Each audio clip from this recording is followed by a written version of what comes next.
Здраво, ова е 393-тото издание на Видеологија со Златко Ѓелевски, дигитален краток осврт за актуелни филмски остварувања, односно спонтана критичка анализа која е збир на први впечатоци илустрирани со подвижни слики. На денешниот репертоар е The Tale of Cillian од Тамара Котеска, во кој станува збор за фармерот Никола Цонев кој се грижи за повреденото крило на штркот Cillian, правејќи паралела со сказната на Марко Цепенков за Сијан штркот, која споделува самотијата на Никола додека членовите на неговата фамилија се одселени во странство, а него го измачува дилемата дали да ги продаде нивите под нивната вредност или пак залудно да ги обработува.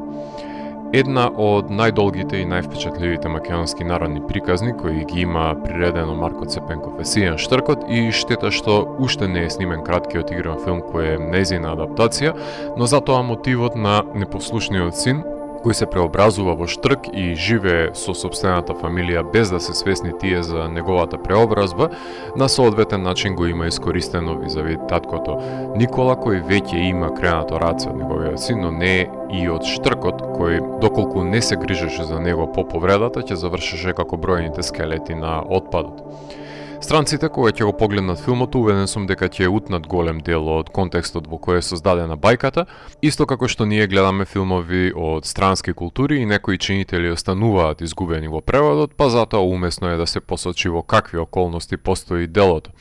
Имено, Сијан штркот живее во свет во кој земјоделците не може да се изредуваат на берикетната и плодотворна година, затоа што откупувачите ќе се обидат да им ги купат компирите и лувениците за 8 денари килограм, што е потполно навредливо, затоа што трудот, ѓубривото и водата потрошени за плодот ја надминуваат откупната цена. Свет во кој власта парадира дека ќе се зголеми цената на тутунот од прва класа, меѓутоа на откупувачите ќе им заповеда да не класификуваат и откупуваат од неа. Како што е ниска цената за откуп на зеленчук, кој ќе заврши на отпад, иако може да биде дониран на тие на кои им е најпотребен, исто така и нивите сакаат да ги купат по пола евро од метар. Со среќа на сточарите да продадат јагне од монополот за откуп во диктираната кланица, ако воопшто сакаат да извезуваат. Секоја чест на малиот број на земјоделци кои успеале да дојдат до своите субвенции, но тие се малцинството со оглед на тоа што ИПАР фондовите се прекинати поради подмолното ракување со нив на расипнички поединци и не е ни чудно што луѓето самите ги палат нивите за да земат некаква оштета за нив во држава победена од слободоумни крави кои хараат низ градовите, токсични води од рудници, запалени депонии и загаден воздух кој ќе придонесе секој нов ден да видиме поблиску до канцерогената добивка на додадена вредност и ќелиите во нашите тела ќе се завртат против нас. Наместо државна стратегија за извоз на зеленчук и овоше, за да видат и помирисаат германците како изгледа домат во сендвичулето од Макдоналдс, младите земјоделци ќе одат да ги составуваат хамбургерите во Макдоналдс. Државата можеби не земјоделството и овоштарството, но затоа извезува младо работоспособно население, чишто труд ќе биде исплатен странство, но умее да увезува отпад од Европската Унија, па затоа Сијан штркот ги чисти депониите, мислејќи дека се ниви. Одлетај Cillian подалеку, па и не е толку лошо да вртиш хамбургери отколку да скапуваш и гладуваш тука како зависник, коцкар, пијаница и експерт за спорт и геополитичка стратегија пред кооперација или во мејана, со живот на кредит и мака на рати. Сезнајко без капацитет за сослушување и емпатија, но со аспирација за чекај јас да ти кажам, вејќи партиски знамења за тие што ја силувале неговата лековерност. Летај Cillian подалеку од тука колку и да ни се убави нивите и полињата, реките и планините, постои свет што ќе те почитува и од другата страна на оградата. Во приказната Cillian од Котеска сведочиме на растргнатата семејна хармонија во првиот чин, која наидува на секакви можни обструкции да преживее од сработениот труд за да осамне стопанот Никола кој го спасува штркот Cillian во селото Чешиново, каде се гнезда штрковите пред да заминат на југ, станувајќи негов сурогат за посинок кој на секој престојат да му е поудобен додека закрепнува, што резултира со сцените во кои штркот заспија покрај Никола, чувствувајќи ја безбедноста што треба да ја има во своето гнездо. Колку што Никола го лечи Cillian, толку и Cillian го лечи Никола да застане на своите нозе, кој си ја гледа одлетаната фамилија само на Вибер. Дотолку засилена е линијата со традицијата која се однесува на вековното наследно екзистирање со помош на обработката на плодната земја, која има прехрането неколку генерации на фамилии, но исто така и со маскираните танци кои се практикуваат за избавување на злите сили. Колизијата настанува меѓу вкоренетите начини на преживување и новите лажовни прогресии на капиталистичкиот профит, кој дискутабилно е колку благосостојба всушност носи на сметка на пуштање на природата во канализацијата. Дали човек треба да се откаже од своето јас за да глуми дека е друг јас, само за да преживее, според потребите диктирани од узурпаторите на пазарот, или ќе биде тврдоглав и остане доследен на своите пориви и обидувања.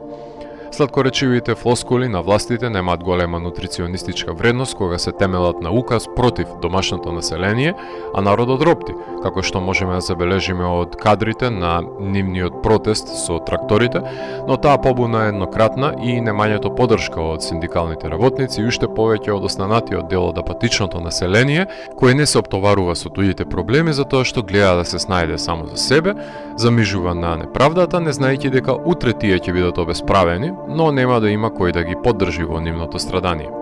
Не е се безнадежно во исклучителниот филм за нераскинливата врска на човекот и птицата, напротив има и доза на хумор, особено кога во ветеринарната клиника вработените од YouTube изучуваат како се одржува Силјан во живот, или пак кога ќе собере смелост да се објави да полета од покривот со повреденото крило и неуспешно се приземји. Иако филмот има среќен крај за истрајните родители кои се повторно заедно и се прпелкаат во Теренс Маликовите кадри во полето, меѓутоа по нивната смрт нивните ниви ќе останат пусти, децата нема да долетаат да ги вработуваат во безперспективната држава, за поколение 2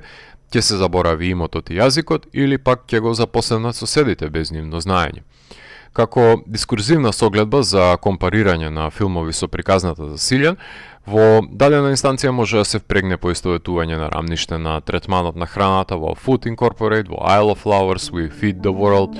фауната во Earthlings, Virunga, Finn, The Ivory Game, Sea Piracy, депониите во Trash и Plastic Paradise, или пак севкупниот екосистем обработен во филмовите на Дейвид Атенборо, особено во последниот Ocean, каде дури и тој ја нагази ангажираната нишка за масакрирањето на вегетацијата во океаните. Впрочем, самата приказна Силјан е спојка на документаристиката со бајковидните преданија и фабули, така што хибридизацијата не е стран елемент во ангажираното творештво на Котеска. Композиторите од The Partisan, Джо Вилсон Дейвис во соработка со Ханук Парк, ги засилуваат постоечките емотивни согледби кои се провлекуваат низ приказната, без разлика дали е во прашање агонијата на цоневи или пак окуражувањето на штркот да земе залет и да полета, само што ќе резултира обидот со негов пат. Котеска ја започна соработката со кинематограферот Джан Дакар уште од The Walk, со кого ги делат пропатуваните километри, кому не му е многу тешко да долови прекрасни кадри во нашата нескротена природна убавина, особено крупните планови од припитомената птица, кога ни овозможува да погледнеме во незините очи, или пак кадарот со нашето знаме кое се вее во позадина на птицата, кој слободно може да заврши на поштенска маркица, и воопшто не е зачудувачки што National Geographic ги препознале визуелните квалитети на творбата кои се одвествуваат со нивната програма. Без употреба на вештачка интелигенција, само човек, животно и објектив. Во монтажата мора да се констатира дека Мартин Иванов е економичен, иако доволно долго остава простор да земеме здив при питоресните пейзажи со прелетувачките птици, но исто така не застранува во дејствието и има цврста контрола врз јаснотијата на текот на случувањата во фамилијата, каде знае да долови проток на време за да стане јасна агонијата на родителот за гледачите од сите меридијани, без разлика дали го разбираат нашиот јазик или не. Не дека немале материјал за користење од снимањето со години на човекот и штркот, едноставно се одлучиле за непретенциозно и соодветно времетрајање од 80 минути, кое не го злоупотребува гледачкото внимание и многу лесно ќе го узурпира со излишен двочасовен филм. Режисерката Тамара Котеска по Медена земја од 2021 година го реализираше краткиот филм Solo Mode, во кој членовите од семејството Микиќ можевме да ги забележиме како се справуваат со COVID пандемијата и како се носеа со изолацијата, илустрирана со помош на друштвената игра која ја измислија за нивните деца. За прв пат трагаше Котеска со приказната за Силјан Штркот во епизодата на ТВ серијата Радиус, насловена Штркландија, каде Ана и Дритон ја истражуваа оваа поврзаност меѓу луѓето и штрковите. Во 2023 година го режираше документарниот The Walk, во кој сирискиот бегалец траумата ја процесира преку джиновската кукла Амал, која го символизира секое дете бегалец од Сирија додека оди преку Турција на европскиот континент, кој беше прикажан на македонски Doc NYC. Додека се прекажуваше на фестивалите, Котеска беше во тундрата Јакут на Сибир, снимајќи го The Mammoths That Escaped the Kingdom of Erlik Khan, следејќи го животот на младиот сточар кој треба да одлучи дали ќе следи традицијата на неговиот татко и оди на лов по слоновите коски, воден од финансиски придобивки од нив, по цена на загрозување на екосистемот. Таа работи на дебютанскиот долгометражен игран филм Man vs. Flock, Човек против јато, во кој доаѓа до колизија помеѓу локалното население и кинеската градежна фирма која доаѓа да гради во местноста, судир меѓу традиционализмот и модернизмот, односно културниот идентитет и потребата од капиталистички профит, во кој животот на една инфлуенсерка коинцидира со постоечкиот судир во кој се инволвира. Така што без разлика дали работи документарна или играна форма, од Котеска можеме да бидеме сигурни дека ќе добиеме филм кој ќе ги опфаќа генерацијските конфликти кои ја условуваат спрегата помеѓу традиционалните убедувања и модерните тенденции,